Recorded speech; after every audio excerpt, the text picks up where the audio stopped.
In the days before man first spoke, an immense shard of rock and metal was cast unto the world from the heavens.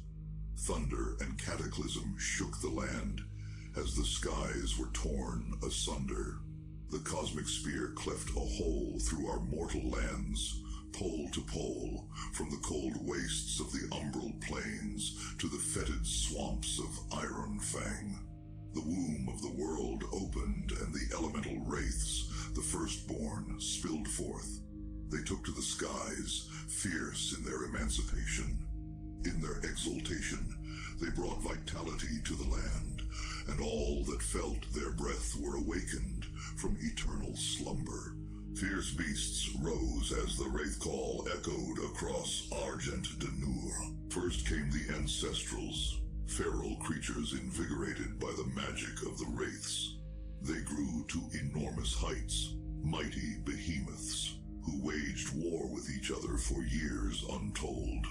Their battles tore the land asunder and destroyed all creation caught in their wake. The Wraithcall continued to spread across the land, and soon the Argenta emerged from the steppes. Our souls stirred into form by the power of their breath. The Titans towered over the wild-blooded tribes, but found them uncowed. The secret of the sword was discovered, and in the darkness of sweltering mountain forges, we beat steel until it was strong enough to pierce bone and sever flesh. Thus we came to be, born of rock and fire, lowly in birth but risen by the strength of our will. By the blessedness of the first ones, we forged sword and shield and took the hammer to the ancestrals. We claimed dominion of creation by right of blue and magic, and the time of man came to be. With the ancestral beasts driven back to their bleak valleys, we rose. We tilled the fertile land, husbanded beasts of burden, and built towering cities. In the hallowed palace, on the obsidian throne, we crowned King Ormero, the Father, the first of the line that shall weigh in perpetuity. We built the Cathedral of Reflection to worship the First Ones, and formed the Order of the Dieg, whose priests pay tribute to the Wraiths and appease their tempestuous hunger. Our sons and daughters chose the path of the sword, or the path of the alchemist, for each duty honors the gods. Though our ways were righteous, we were not without strife.